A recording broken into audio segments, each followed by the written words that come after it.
It would seem logical that the younger musicians would be immune to the ongoing problems that beset the music business. But Gladys Knight's most recent disclosures regarding Patti LaBelle seem to indicate otherwise. The word legend hardly does justice to LaBelle's illustrious career, and Knight is now illuminating and exposing certain little-known facts that go well beyond what has been covered by the media. Hi there, and welcome back to Rumor Spill. Even with their incredible accomplishments, which include winning multiple accolades and playing in the most exotic places, Knight has developed a thorough understanding of the inner workings of the industry. She is now in a position to reveal certain damaging details of LaBelle's life that have been kept hidden up to this point. It should come as no surprise that Knight's knowledge of LaBelle was discovered by the media. It could astound everyone. The big surprise, though, comes when you learn that other celebrities, like the late singer Jaguar Wright, have also contributed to exposing obscure aspects of LaBelle's life and painting an incredibly different picture of her. Regarding these hidden components, which include contentious individuals like Diddy, Wright has been vocal. New revelations indicate that Diddy's claims over the years only partially correspond with what Wright has been saying. Wright has revealed some shocking information about LaBelle, even though she has expressed her appreciation for her and her successes. Wright contends that even though LaBelle didn't really sell her soul, she did go through experiences that fundamentally altered how the public saw celebrities in the 1997. According to reports, LaBelle engaged in horrible activities with other celebrities in order to secure her #1 song due to the high stakes of fame and riches.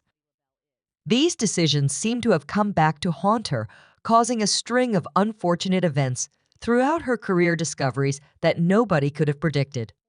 Knight and Wright have each told their stories with great care, omitting no details. Knight keeps a pleasant attitude even if they are not close friends, saying, "I will always be friendly to those who keep their drama to themselves. You won't attempt to include me in that drama." In 2024, Patti LaBelle's trophy case is brimming, as anyone acquainted with her past will attest.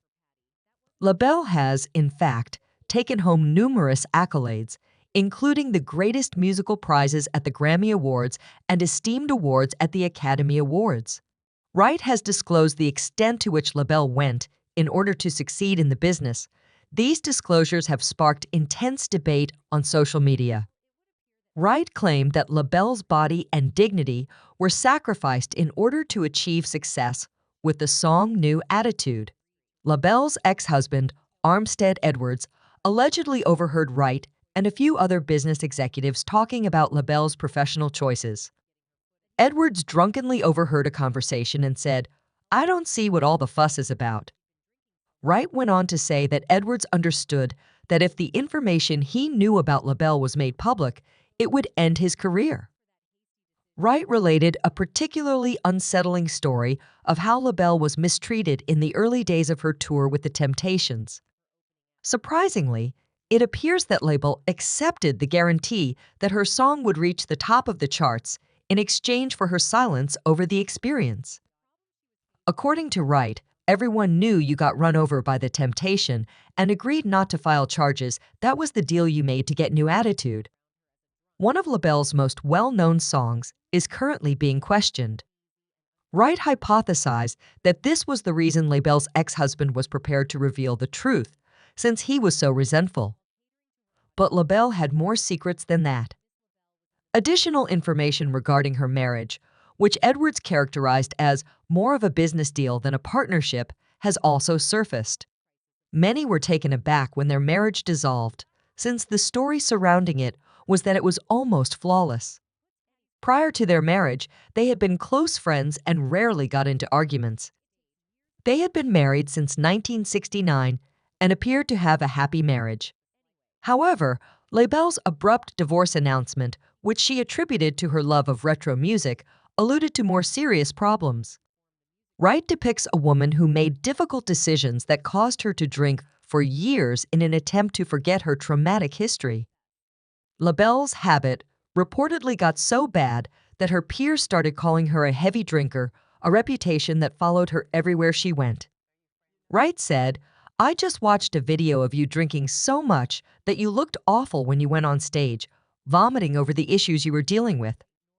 According to reports, this behavior worsened to the point where LaBelle's professionalism was questioned, particularly following an incident at a Toledo event. LaBelle looked obviously uncomfortable during her rendition of If Only You Knew, and then she turned around and puked on stage. Her crew and entourage swiftly intervened on her behalf, escorting her off stage as the official explanation alluded to health issues. To be fair, LaBelle struggled to get past the choices that defined her early career and encountered many obstacles. A musician's career often begins at the top and gradually declines to moderate commercial success, requiring years of labor, adversity, and figuring out the ideal group chemistry. LaBelle followed a similar path.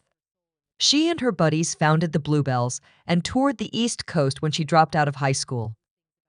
This story continues into the pivotal time in LaBelle's career, which was characterized by the start of her significant discoveries and the complexity of her personal life, which influenced her career path. A December 1976 concert, Sarah Dash's love of disco and glam rock collided spectacularly.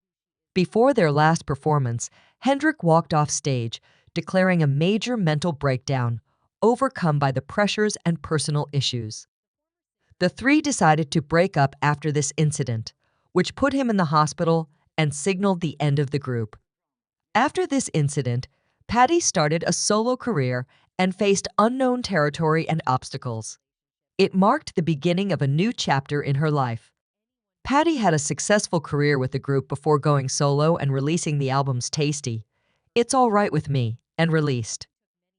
These albums, in spite of her best efforts, failed to bring her the same level of popularity as her first solo album in 1981 or her earlier years with Labelle. She decided to move away from Epic Records and sign with Philadelphia International Records in an attempt to start over. After making this change, Patti pursued her love for Broadway, but she never completely gave up on her musical heritage. She continued to perform on Broadway and released the ballad, The Best Is Yet to Come, in 1983. Also recorded in that year was the poignant song If Only God Knew. The album I'm in Love Again, which ended her run of less popular releases, changed the course of her career.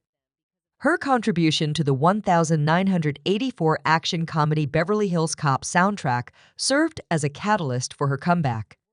The songs she recorded, such as New Attitude, were well received and peaked at number 17 on the U.S. Billboard list.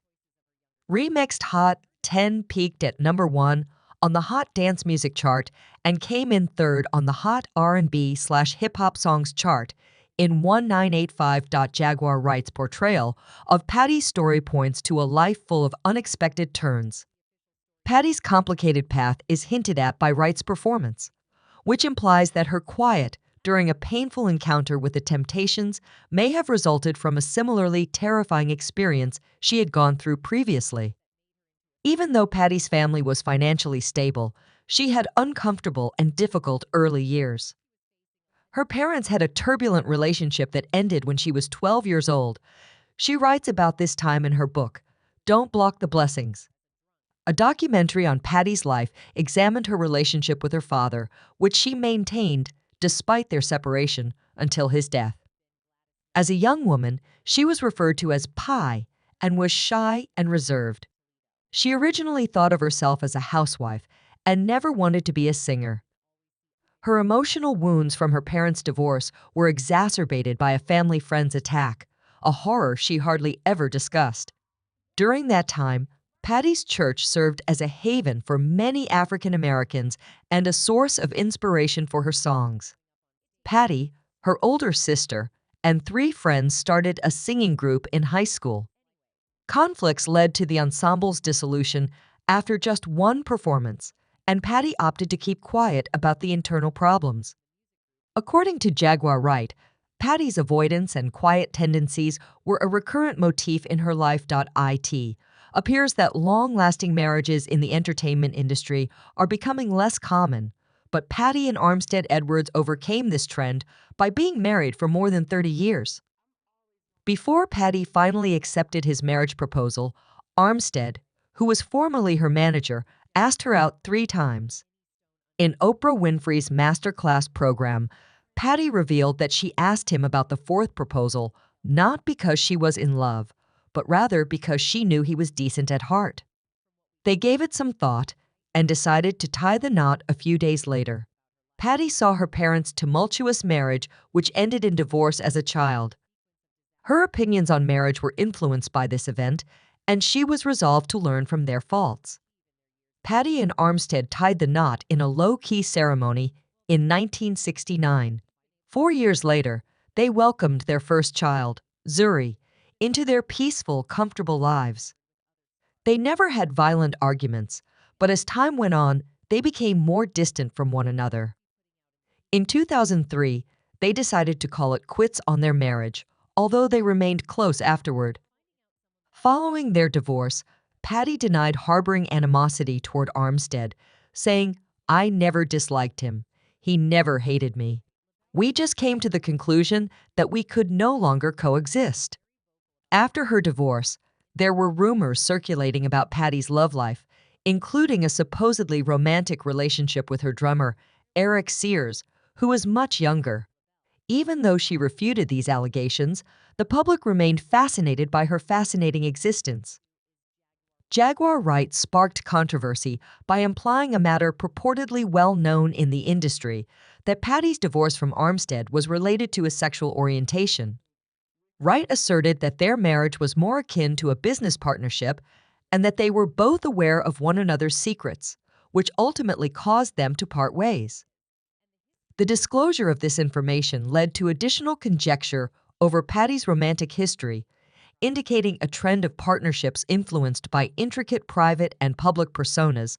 In a startling admission on Bravo's Watch, What Happens Live with Andy Cohen, Patti verified long-standing speculations about her close friend and fellow artist Luther Vandross, talking about the difficulties he had coming out as gay and his hesitation to do so.